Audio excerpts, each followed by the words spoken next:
Hello, everybody, or should I say, every pony. I'm the Rambling Director, and today we're talking about Season 1, Episode 13 of Friendship is Magic. We finally did it. We have made it to the halfway mark of the first season, not of the series. It'll take a long time to get to that point.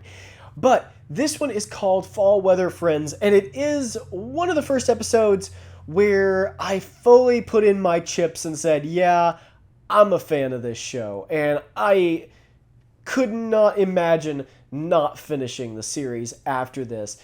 So, as we talked about before, that was quite a long time ago. I think it was like 2012 when I first started watching the show, and I probably got to this episode in about one day of watching, and I was hooked. I loved it. I don't binge watch series, but this, I think, if I'm remembering right, was the last episode of the day, the first day that I watched Friendship is Magic. I really love this one. Applejack is one of my favorites. I think I've said that Applejack and Rarity are both my favorites, and I'd say probably it is a tie between those two. I love them so much. But this one is specifically Ashleigh Ball versus Ashleigh Ball. She voices both Applejack and Rainbow Dash.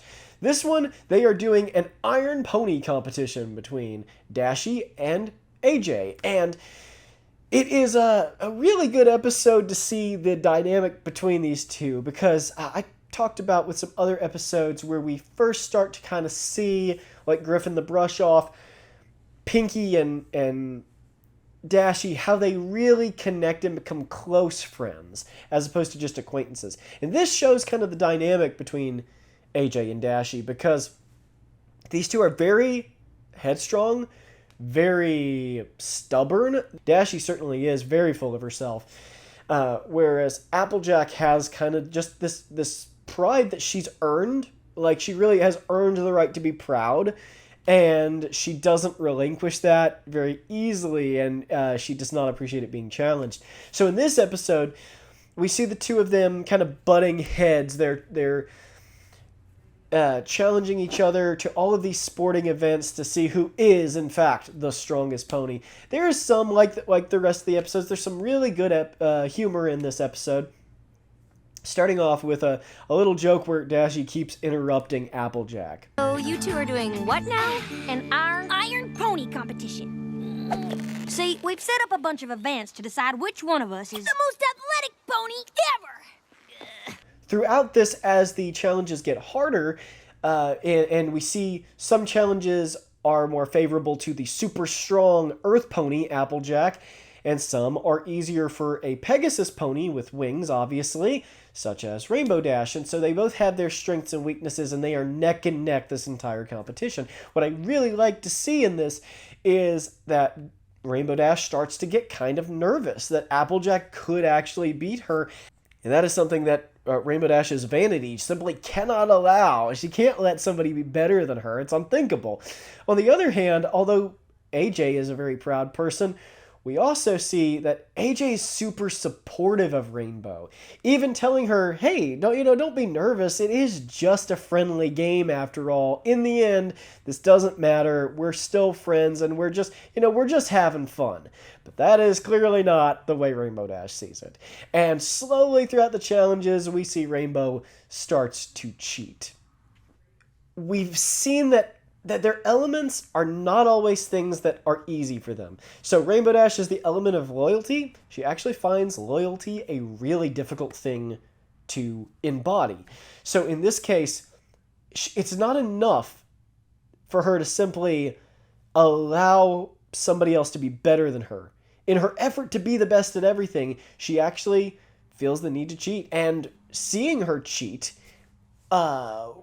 cheating in a very blasé way, she's not exactly hiding what she's doing either. And she's clearly embarrassed that she's doing it, but she's doing it anyway because she simply just cannot accept the hit to her ego that it would mean to realize that Applejack is better at some things than she is. We get to the final challenge of the Iron Pony competition, which is a tug-of-war contest, and Rainbow just flies up in the air, which, I mean, my gosh, like that, I mean, there's just no ability, like there's no plausible deniability to pretend that's not cheating. And Applejack, after being a really way too good of a sport and letting too much of the slide, finally says, "You're cheating, this was not fair, and now you're rubbing my face in it." They decide that they're going to have one final competition. This one, no wings allowed. They're going to run the running of the leaves together. Now, the running of the leaves is an excellent bit of world building, but it's world building that is not shoved down your throat. It's really just in the final half or so of the episode, and they just kind of touch on it. We don't get a really in-depth conversation or description in the way we did with Winter Wrap-Up about this tradition or process or why it's necessary. So, just briefly, basically all the ponies have to run through the woods, and the wind stream of them running will rip the leaves down for the autumn to come in. Remember, the ponies do control all weather, right down to the sun and moon raising and lowering. So, it's very interesting to see how even something as simple as the fall leaves is all a process of their, interference. These two ponies have a bit of a grudge match they're trying to settle. Yes, and grudge rhymes with fudge. Yes, it does. What? And I like fudge, but if you eat too much fudge, I get a pudge and then I can't fudge. So Rainbow and Applejack run this race together. They treat it like a race. Pretty much nobody else seems to really be doing that. And Twilight comes in and is like, I'm going to run the race too. And they're like, have you ever ran a race before? And she's like, nope, but I read a book about it. And everybody's laughing. And I was really impressed the first time I saw this episode because I really expected Twilight to come in first and be like, because that's sort of the kids show stereotype, I guess, for this sort of trope would be that she would end up being the one who wins the race. But she doesn't. She places, and she places quite low, but she's like, I don't think it's too bad for the first time running a race. I mean, I've never done it before. I like that. I think that's clever. You know what else is cool? Twilight's number in the race is 42. The answer to life, the universe, everything. There's no way that was accidental. So throughout the race, Applejack and Rainbow keep kind of tripping themselves because they're so preoccupied with the other person, and then they blame the other person even though they actually are kind of sabotaging themselves.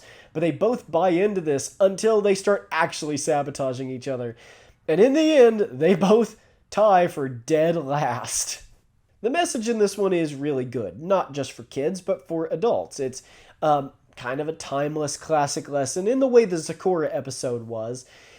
But I really like the way it was handled in this because you kind of get where the animosity is coming from. Rainbow has this deep-seated fear of failure that causes her to do this awful thing and cheat, and belittle her friend. On the other hand, Applejack really needed...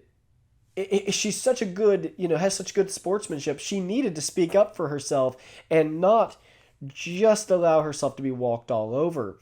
So then at the end of the episode, when we see, in the end, these sort of friendly competitions, they have to be put in check. In other words, if you can't play the game without cheating, if you can't play the game without it devolving into something that ruins the friendship the game was based on, then just don't play. And I kind of like that lesson. I also like Twilight's little mini lesson about pacing yourself during a race. That's, honestly, it's kind of a fun way of working in that sort of tortoise and the hare sort of thing, where AJ and RD are kind of a hare character, and Twilight is sort of the tortoise in the situation. It's kind of working in an Aesop fable without shoving it in your face. I don't know. Maybe I'm reading too much into that. But anyway, I did really like this episode. And looking back on it now, yeah, again, I realized that this was a big one for me in terms of the stepping stone of just saying, yeah, I'm a fan. Unabashedly, unashamedly, I am a fan of this show. In fact, that very evening, upon finishing this episode, I ended up going out. I'm pretty sure it was this episode, like I said. 99%. I ended up going to Walmart that night, and I bought my first piece of merchandise from the show. which was this little piggy bank of Rainbow Dash. So, yeah, if that tells you anything about what a nerd I am, yeah. You know, to see how a friendship like theirs could survive this, with there being such abrasive personalities rubbing up against each other all the time, and yet come out loving each other in the end, and still respecting that friendship more than their own pride, I found that really good lesson for kids. So, thank you everybody for watching. That's all I got for today, and I will see you in the next one. God bless you.